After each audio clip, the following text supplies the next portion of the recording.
Okay, before before this gets too far away, I wanted to show you just a little finish work on this, maybe to get it close to like 95%, 98% done. But again, this is the image.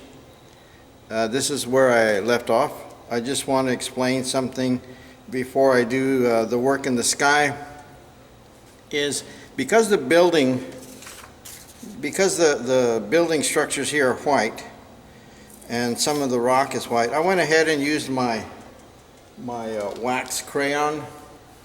If you recall, I talked about wax crayons and how they can be used to block the paper, so that if you wanted some paper to remain white, as I do here, I just use these.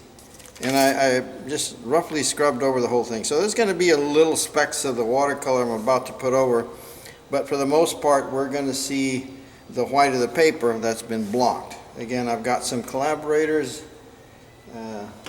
the six-legged kind. I guess ants have 6 legs.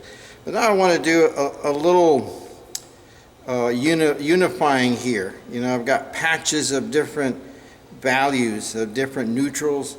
And now I want to kind of solidify everything when I work on the sky. I'm going to use a big brush just to make sure that I don't get too fussy with things. I've got my ivory black here. And I'm going to throw in just a tiny bit of sienna, just so it isn't so raw with black. Just kind of lighten it up some. I'm not even going to wet the paper. I am going to keep a wet brush handy. This is the brush I'm going to use. I'm going to keep this brush, which is loaded with water, handy in case I need to blend some things out. Okay, so here we go. I'm going to, reference my image. There's a dark patch here. Kind of swings down this way and runs through the middle. I'm going to take my wet brush and just kind of move it around a little to give it a slightly softer, more atmospheric appearance, and hopefully annoy those ants enough to get them out of the picture. And brush some of this around in here. Get kind of a hazy, smoky appearance. I can drop a little more in there and brush it around again. And there's some over in this area too. And if you noticed, because I think you do have this image, it's one of the ones I sent you, a little of it comes up over on top of the mountain or mountain range. Let me bring a little more over in this area. So just a tiny bit of water on this brush, push it in there. And then I'm going to, again, move it around here.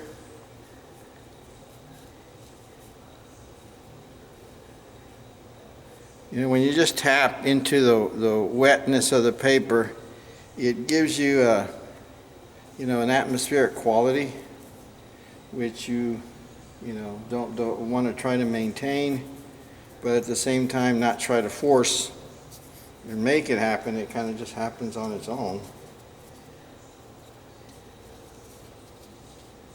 There's a little darkness over in here. Pull it over. I also want to, like I said, unify things. I'm going to put a little of this. I'm going to use a smaller brush. And I'm going to brush some of this into the mountain a little, just so I have some flavor of this color in here as well. There's a little brown in that distant. There's some brown in here in the foreground or base of that mountain. Right here. And I'm also even going to run some of this through the grass, just to maybe quiet down some of the green that may have reared up with a little too much color intensity. Run some through here. I'm also going to maybe dry brush. Dry brush means I'm just kind of grabbing a little pigment. This brush is kind of stiff. It's not in very good shape. See how it's got some brush hairs that go beyond the overall shape. And I'm going to kind of pop in a little area or two of some more texture here, just to fill this ground cover, and maybe add some more darkness into the foreground and middle ground areas. I'm going to intensify this dark here as well. Bring a little dark in there. Also going to look into this rock. Some darkness in here as well. I'll pull in a little more black and run it through this area. It's kind of hit and miss. Wiggle the brush around. That's the nice thing about this landscape. It looks overwhelming, but really so much of the work is being done just by tapping and just touching the brush to the surface of the paper. Now I want to engage some of the house so it doesn't look so pristine, and just to maybe see if that wax texture is going to show through. Okay, let me get a little of my background color that I used in the sky, run it through here. You see that, how it leaves a little texture. Have to hit the chimneys as well. Okay, now I've got a rustic look in that architecture, just to allow it to fit with other rough quality that is seen in the landscape. Well, now you've got a little of it in the architecture as well. Okay. This here looks a little light, so let me pull some black just by itself, no more water. I'm just going to pull it into the tip of the brush. And over in this area under the tree, there's a little more texture going on in here. So I want to address that and not have this area be so bland. One of the other things that you can do, remember I talked to you about having a stick? Well, you can also run a stick through this watercolor. You see where it's pulled on, and then you can agitate it and have it become, you know, a little more showy in terms of having some texture and not just looking like a dab on the brush, even though that's what it is. That's a nice little pocket of dark there. And run a little over the top. Again, take my stick into this, different directions. All right. Here I've got a little more definition of some dark to help bring that other texture of rock and locate it by noticing that there's darkness toward the bottom of the rock here, and I'm going to throw some light in there later on.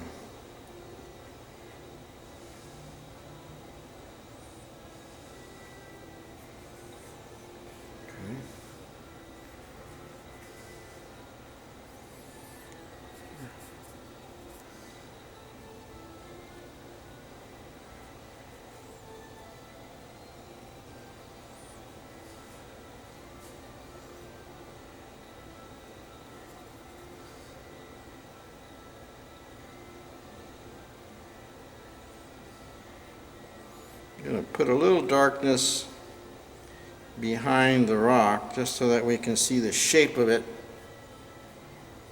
just by darkening the negative space back there. That way it helps define the boundary of the rock.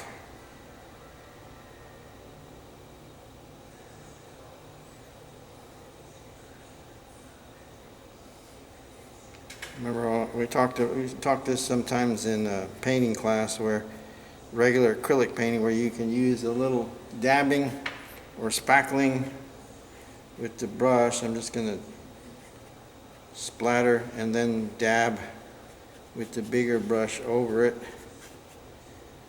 to create some variation in marks, especially down here in the foreground. Just kind of flick in here and then just lightly tap with a big brush to take them out of focus. So you have a variety of textures.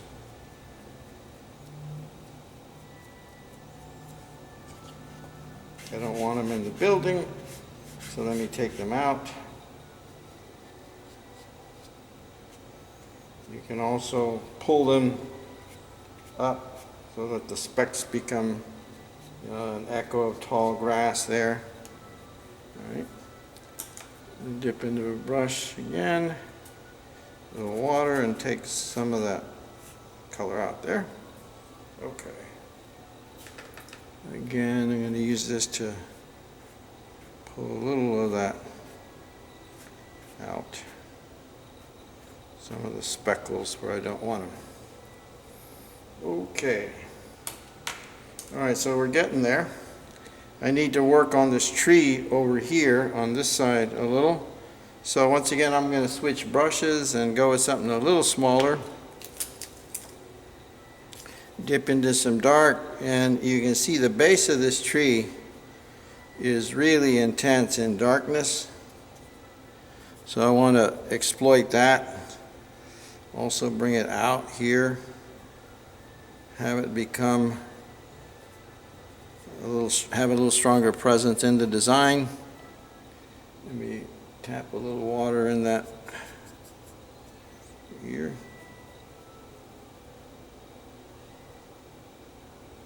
And I'm also going to splatter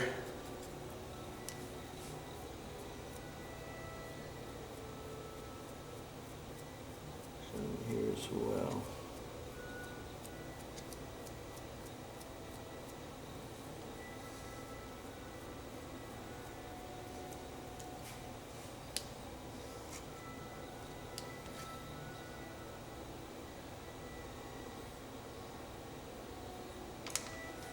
Use my stick.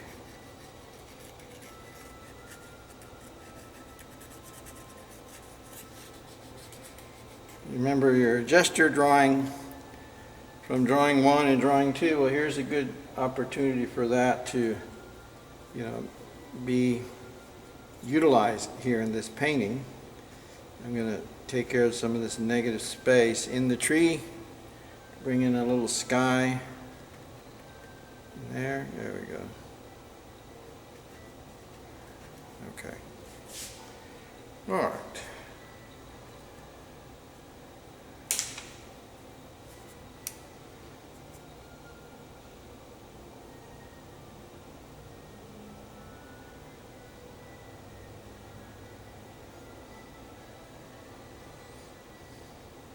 I'm doing a little work behind the rock to help bring it out. See that? I'm also going to do a little of that right here. Kind of lost this rock down, some of the smaller ones. So I'm going to see if I can bring them out a little. See, there's one that I've been able to bring out.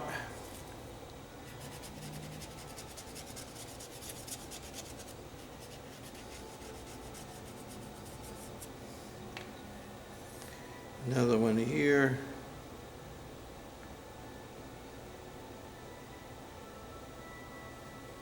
Another one right there. And I'm just going to start to put some rocks even that aren't in the actual image itself. Okay, so I'm going to let this sit, let it dry. I'm going to kind of quicken that whole drying thing by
Just notice some darkening of the trunks and the shadow over on the left side of this house structure.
One adjustment I'd like to make is I noticed that I was drawing this mountain over to the right of center. It looks like it has a little stronger presence in the design, so I'm going to go ahead and throw in just a little more value in here.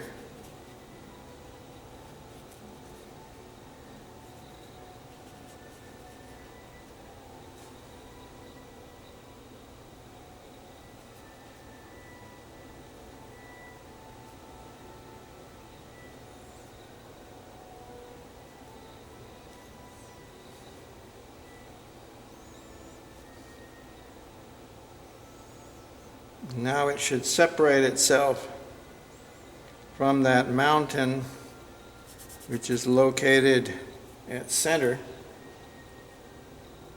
and that should feel a lot better. Take away some of those specks.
Okay. All right, I'm going to finish drying this off.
I'm going to do some more work on this, but minor stuff, and I'll send you a still photograph.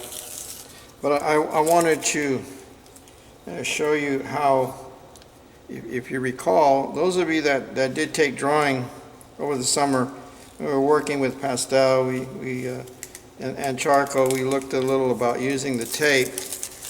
Remember, and I noticed in our Zoom meeting on this past Monday that some of you did not use tape. This is how you pull it off, slowly, and away from the center, not parallel.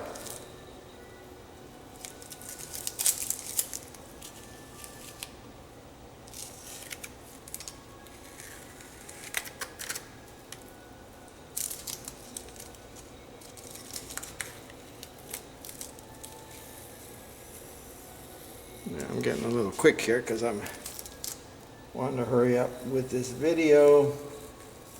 I know you're tired of watching this video, but you see what a difference it makes when you're using a really nice clean surface, to finalize your work. It looks a lot nicer. Now it's not even, so I would trim that down, but I am going to work on this some more, but I can just retape it and then end up with a nice clean image, which is going to make it easier to mat. Because if you paint all the way to the edge, when you frame watercolors, you don't just stick them in a frame with glass. They have to be matted. The mat protects the watercolor from touching the surface of the glass. Okay? So, even though it's not pastel, watercolor is a delicate medium. So we want to ensure that nothing happens to it while it's being sitting in the frame. So you need a mat. Now, if I use a mat, my mat can come right to the edge of the paper. If you don't have this border, you're going to need to overlap. And so what happens is you cut off like 1/8 of an inch, which may not seem much, of your composition, which suddenly can give it a more cramped feeling. 1/8 of an inch all around, all right, can make a difference. So please, please, please look at your presentation by taping. I'm going to show you another work that I did.